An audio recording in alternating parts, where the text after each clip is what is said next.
আমি ঢাকায় থাকি, আপনারা জানেন, এবং ঢাকা দক্ষিণ সিটি কর্পোরেশনের আমি একজন বাসিন্দা। ঢাকা দক্ষিণ সিটি কর্পোরেশনে কি হচ্ছে এখন দেখুন। ঢাকা দক্ষিণ সিটি কর্পোরেশন মানে কি, মানে রাজধানী একদম, যেখানে সচিবালয় আছে, ঢাকা দক্ষিণ সিটি কর্পোরেশনের মধ্যেই কিন্তু পড়েছে। সচিবালয় থেকে কয়েকশো গজ দূরেই ঢাকা সিটি কর্পোরেশনের অফিস। সেখানে কি হচ্ছে, কত দিন ধরে হচ্ছে এবং কেন হচ্ছে, এই ঘটনাগুলি কি এই সরকারের অযোগ্যতার একটা দগদগে প্রমাণ নয়? কি হচ্ছে সেখানে বলুন। ইশরাক হোসেন, প্রকৌশলী ইশরাক হোসেন বিএনপির একজন নেতা। তিনি নির্বাচন করেছিলেন, সিটি কর্পোরেশন নির্বাচন 2020 সালে, এবং তখন আওয়ামী লীগ সরকার ছিল। আওয়ামী লীগ সরকারের একজন প্রার্থী তাপস সাহেব, তাকে বিজয়ী ঘোষণা করা হয়েছিল। ইশরাক সাহেব তার প্রতিবাদে উনি একটা মামলা করেছিলেন। সেখানে উনি মামলা করেছিলেন নির্বাচনী ট্রাইব্যুনালে, এবং সেখানে উনি কী বলেছিলেন, ওনার আইনটা কী ছিল, মানে কী অজুহাতে, কী কারণে, কী কারণ দেখিয়ে উনি মামলাটা করলেন। উনি মামলা করেছেন যে তাপস সাহেব যখন নির্বাচনে মনোনয়নপত্র দাখিল করেন তখনও তিনি সংসদ সদস্য ছিলেন, এবং সংসদ সদস্য পদ থেকে আইনানুগভাবে পদত্যাগ না করেই তিনি মনোনয়নপত্র জমা দিয়েছিলেন। এবং 17 এপ্রিল সেই ট্রাইব্যুনাল তাদের রায় দেয়, এবং সেই রায় তারা বলে যে তাপস আসলে নির্বাচনের অযোগ্য ছিলেন, এবং যদি অযোগ্য থাকে তাহলে নির্বাচিত কী হবে, যিনি দ্বিতীয় স্থানে ছিলেন তিনিই হবেন। দ্বিতীয় স্থানে ছিলেন ইশরাক সাহেব। ভাই, ক্লিয়ার অ্যান্ড সিম্পল। কিন্তু এখন 17 এপ্রিল 2025, 17 এপ্রিল 2025 এসে যে রায়টা হলো, মানে এই বছরে যে রায়টা হলো, সেই রায়ে ইশরাক সাহেবকে নির্বাচিত ঘোষণা করলো ট্রাইব্যুনাল। এবং নির্বাচনের ঘোষণা করার পর এখন এই রায়টাতে ইলেকশন কমিশনে গেল। ইলেকশন কমিশন 13 মে তারিখে তারা নির্বাচন কমিশন তাদের গ্যাজেট প্রকাশ করলো, এবং সেই গ্যাজেটে উল্লেখ করলো যে বিএনপির প্রার্থী ইশরাক হোসেন ঢাকা দক্ষিণ সিটি কর্পোরেশনের মেয়র নির্বাচিত হয়েছেন। 13 মে। এখন 20 মে, তারও 7 দিন পরে ইশরাক সাহেব মেয়র পদে শপথ নেওয়ার জন্য আবেদন করলেন। স্থানীয় সরকার মন্ত্রণালয় বলল যে না, তারা আইন মন্ত্রণালয়ের মতামত না আসা পর্যন্ত তারা শপথের কার্যক্রম শুরু করতে পারবে না। কেন পারবে না, এটা নিয়ে আলোচনা চলল। তারপরে তারা হাইকোর্টে গেল। হাইকোর্ট বলল, হাইকোর্ট মানে ওই যে নির্বাচনের যে ট্রাইব্যুনালে আপনি সিটি কর্পোরেশন যে গ্যাজেট করেছিল, ওই গ্যাজেটের বৈধতাকে চ্যালেঞ্জ করে একটা কিন্তু আপনার রিট করলো আপনার এলজিআইডি মিনিস্ট্রি। তার জবাবে সেই রিটটা খারিজ করে দিল হাইকোর্ট, এবং বলল যে না, নির্বাচন কমিশন যদি গ্যাজেট ঘোষণা করে দেয় তারপরে আর কিছু বাকি থাকে না, বাকি সব শেষ, এবং তাকে নির্বাচন কমিশনের গ্যাজেটটি হলো চূড়ান্ত, এবং তার শপথ নেওয়ার ক্ষেত্রে কোনো আইনগত বাধা নেই, এবং যদি শপথ পড়ানো না হয় সেটা আদালত অবমাননার সামিল হবে। এটা কিন্তু মে মাসের 22 তারিখে বলল। আজকে কত তারিখ? প্রায় 1 মাস হয়ে গেছে, জুন মাসের 16 তারিখ আজকে বলছি। এখন পর্যন্ত কিন্তু শপথ পড়ানো হয়নি। কেন হয়নি? এই শপথ পড়ানো নিয়ে কিন্তু এই এলজিআরডি মিনিস্ট্রির যে উপদেষ্টা আছেন, মানে আমাদের এই অন্তর্বর্তীকালীন সরকারের যিনি উপদেষ্টা আসিফ মাহমুদ সজীব ভুইয়া, উনি কিন্তু আগে কিছু কথা বলেছিলেন। উনি 10টা কারণ দেখিয়েছিলেন যে কারণে এই শপথ দেওয়া যাচ্ছে না, এবং গায়ের জোরে নাকি বিএনপি আন্দোলন করছে। মানলাম, সেই 10টা কারণে অনেক কিছু কারণ দেখিয়েছেন। যেমন একটা কারণ দেখিয়েছেন, আরজি সংশোধন অবৈধ মর্মে হাইকোর্টের রায় ভায়োলেট করে নির্বাচন কমিশন ট্রাইব্যুনালে রায় প্রদান করেছে। মানে নির্বাচন কমিশন ট্রাইব্যুনালের রায়টাই নাকি ঠিক ছিল না। ঠিক আছে, আবার নির্বাচন কমিশন এই শুনানিতে অংশগ্রহণ না করায় রায় একপাক্ষিক। নির্বাচন কমিশন শুনানিতে অংশ নেবে কি না নেবে, এটা তো নির্বাচন কমিশনের ব্যাপার, এটা তো এলজিইডি মিনিস্ট্রির ব্যাপার না। যদি কেউ মনে করে আমি শুনানিতে অংশ নেব না, নেবে না, তার ব্যাপার। আপনি মাথা ঘামাচ্ছেন কেন? না দেওয়াতে এটা হয় না, তারা নির্বাচন কমিশন কোনো আপিল করে নাই, এটাও সে দেখাইছে। এরকম অনেকগুলি কারণ দেখাইছে, মানলাম তার কারণগুলি সবগুলি ভ্যালিড উনি বলেছেন।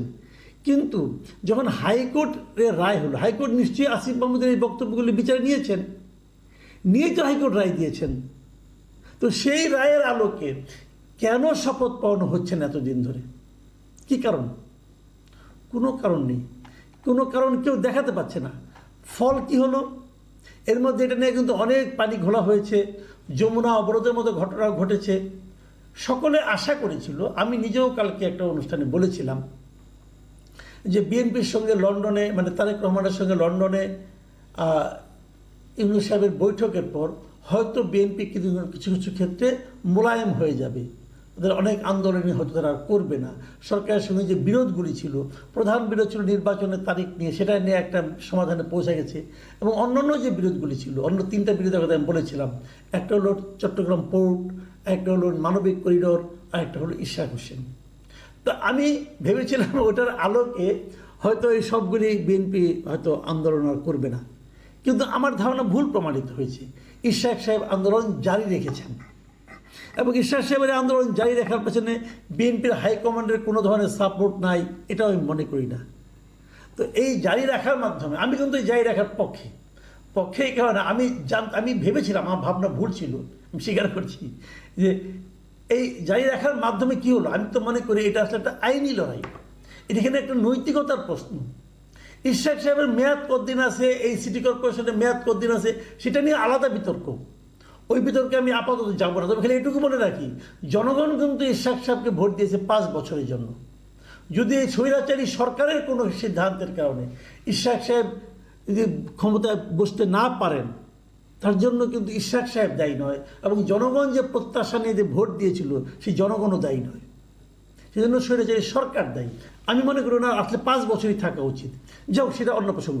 যেটা বলছিলাম এখানে, আমার কথা হলো যে এই জায়গায় আমরা কি দেখতে পাচ্ছি, কেন তাকে শপথ পড়ানো হচ্ছে না? কেন না পড়িয়ে সরকার কি করছে? একজন উপদেষ্টার, সবচেয়ে কনিষ্ঠতম উপদেষ্টা, সবচেয়ে অনভিজ্ঞ উপদেষ্টা, যার জীবনে কোনো চাকরি করারও অভিজ্ঞতা নাই, জীবনে তার কোনো চাকরি করার কোনো অভিজ্ঞতা তার নাই, তাকে আপনি এত বড় একটা মন্ত্রণালয় দিয়েছেন। কেন দিয়েছেন? যিনি দিয়েছেন তার বোধ বুদ্ধি নিয়েও আমার প্রশ্ন আছে। যা দিয়েছেন, এবং সে করছেটা কি? নিজের জেদ, একগুয়েমির জন্য উনি পুরো আইনটাকেই, পুরো নিয়মটাকেই উনি তছনছ করে দেওয়ার চেষ্টা করছেন। এবং নেট রেজাল্ট কি? ইশরাক সাহেবের যারা সমর্থক আছে ঢাকাবাসী, এই ব্যানারে তারা কিন্তু সিটি কর্পোরেশন ভবনে তালা লাগিয়ে দিয়েছেন, আন্দোলন করেছে। এখানে কেউ কোনো কাজকর্ম হচ্ছিল না বলা হচ্ছে। আজকে কি হলো? আজকে ইশরাক সাহেব গিয়েছিলেন সেই নগর ভবনে, সেখানে যে উনি সভা করেছেন, সিটি কর্পোরেশনের লোকজনকে নিয়ে সভা করেছেন। ভাবুন, সিটি কর্পোরেশনের লোকজন সবাই কিন্তু সরকারি কর্মচারী, কর্মকর্তা, তারা সেই সভায় উপস্থিত ছিলেন, এবং উনি সেখানে বসেছেন। ওনার পেছনে লেখা ছিল মাননীয় মেয়র। শপথ গ্রহণ করানো হয় নাই, কিন্তু উনি বলেছেন যে জনগণের ভোটে আমি নির্বাচিত, অতএব আমি মেয়র। আদালতের রায় আমার পক্ষে, হাইকোর্টের রায় আমার পক্ষে। সরকার আদালত অবমাননা করছেন।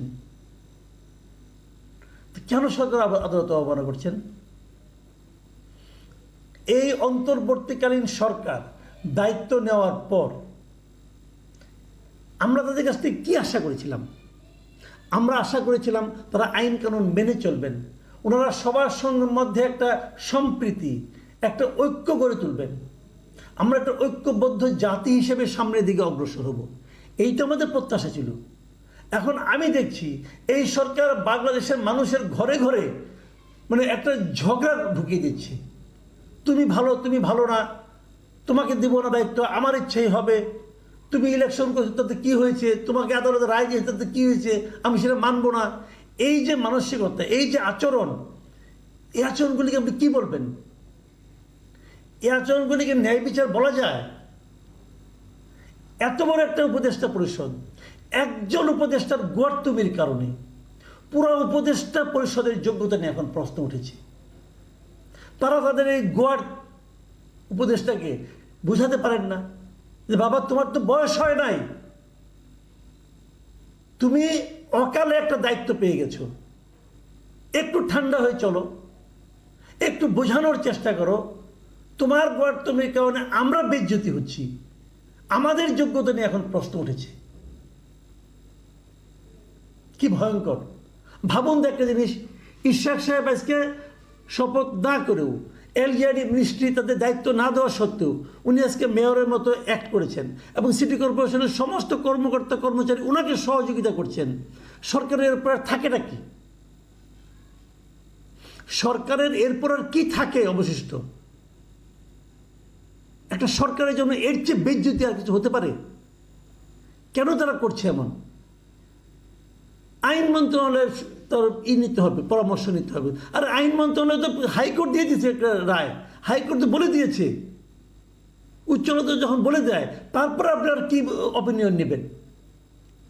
মূল বিষয়টা হলো কি, স্থানীয় সরকার জিনিসটা, এটা একটা আমি মনে করি এটা এখন পরিবর্তনের নিশ্চয়ই সংস্কারের প্রস্তাব এগুলো আছে, যখন হবে তখন বোঝা যাবে। এরা সংস্কারের কথা বলে এই সরকার, তারা তো নিজেরাই সংস্কারের পক্ষে না।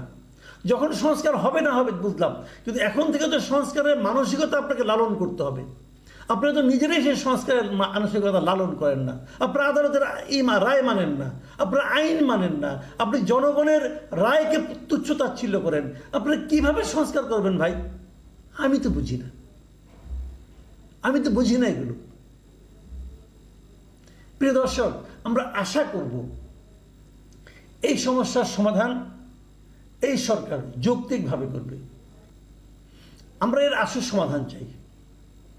কীভাবে সমাধান হবে আপনারা ভাবুন, কিন্তু আমরা সাধারণ জনগণ বড় আশা নিয়ে যে সরকারকে বসিয়েছি সেই সরকারকে হাস্যকর অবস্থায় দেখতে চাই না।